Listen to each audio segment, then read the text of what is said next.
Здравствуйте! Рада всем, кто зашел на мой рукодельный канал. С вами Любовь.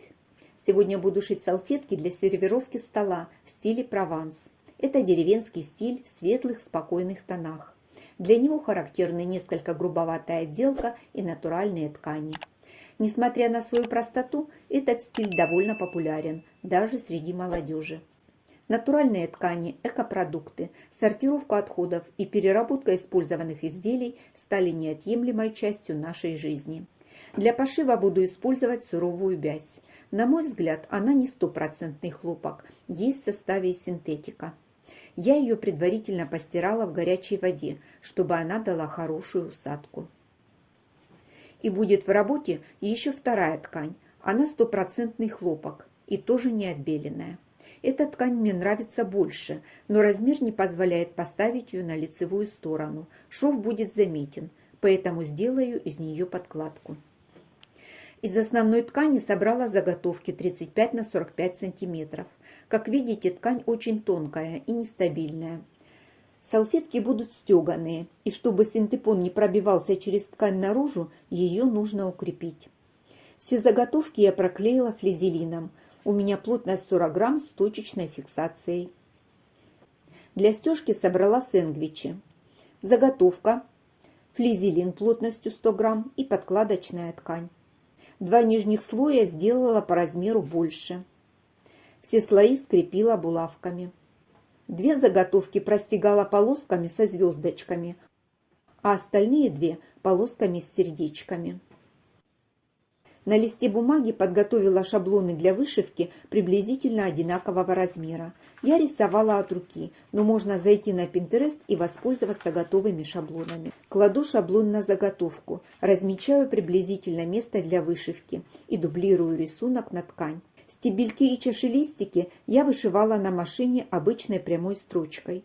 Использовала нити двух цветов. Концы нитей вывела наизнанку, завязала и с помощью иглы закрепила. Размечаю контур цветов. Вышивать буду узелками. Заготовка у меня стеганая, вставить ее в пяльцы не получилось, поэтому пришлось как-то приспосабливаться. Закончила соцветие и теперь буду вышивать листья. Разметки никакой не делаю, смотрю на шаблон и приблизительно располагаю листья на стебельках. Соединила толстую нить мятного цвета с тонкой зеленоватой. Для вышивки использую тамбурный шов. Он очень простой, и его можно наклонить в любую сторону. С листьями закончила. Этот рисунок готов. Перехожу к другим. На этой салфетке будут веточки лаванды. Стебли я тоже вышивала на машине. Теперь листья. Нитка такая же двухцветная. Вышиваю простыми стежками. Нитки толстые, поэтому игла достаточно толстая с большим ушком. Проколоть 3 слоя ткани и затем протянуть нить непросто, поэтому ручная вышивка займет какое-то время. Цветы вышивала закрепленными петлями. Середину петель заполнила нитью более светлого оттенка.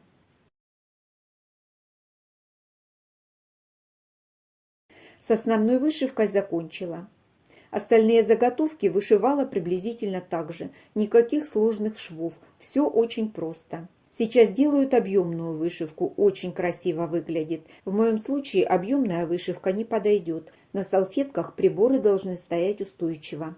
На второй стороне заготовок сделала волнистые линии. 2 одинаковые на всех салфетках, белого и мятного цвета, а третья на каждой салфетке разная, повторяет цвет, который доминирует на основном рисунке. На цветной линии вышиваю листики по всей длине. Цвет нити тот же, мята с зеленью. Располагаю их по разные стороны от линии.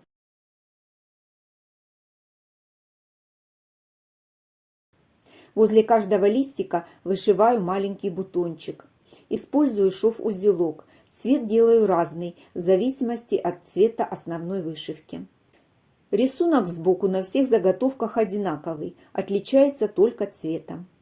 Все заготовки я проутюжила с паром, чтобы они приняли окончательный размер и стали более плотными. Вырезала одинаковые детали прямоугольной формы, размер 30 на 40 сантиметров.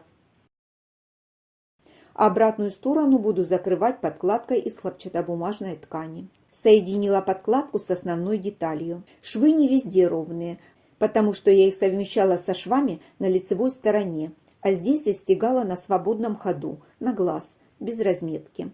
Вот как-то так получилось. Подкладку выровняла со всех сторон, оставила припуск 2 см на обработку края. Если нужна обтачка шире, соответственно, оставляем припуск больше. Заутюжу припуск пополам.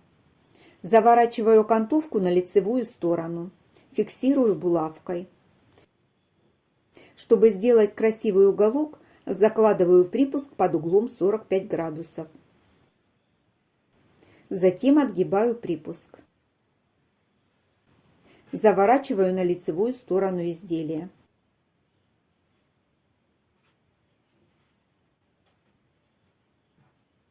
Получается ровный и красивый уголок. Если уголок получается объемный и вы боитесь, что ваша машина не справится, часть ткани в уголке можно срезать и также сформировать уголок.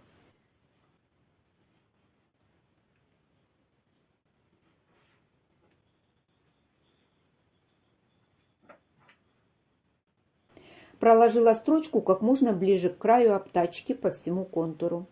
Этот метод окантовки не новый, показала для новичков. На мой взгляд, он сюда подходит больше всего. Шов прокладывала толстой нитью молочного цвета. Готовые салфетки плотные, хорошо держат форму. Может, на окантовке стоило использовать нить коричневого цвета, чтобы она сочеталась с орнаментом на салфетке. Но толстой коричневой нити я не нашла. Хотела пройти декоративной строчкой, побоялась, что будет наляпано. Хочу услышать ваше мнение, какие варианты отделки видите вы. Я поделилась идеей пошива салфеток в стиле Прованс. Может, среди моих зрителей найдутся ценители этого стиля и сошьют похожие. Такой набор салфеток можно использовать и в качестве подарка. Спасибо всем, кто смотрит мои видео. Чтобы не пропускать новые, подписывайтесь на мой канал с колокольчиком. Будет интересно. А я на этом с вами прощаюсь. До встречи в новых видео.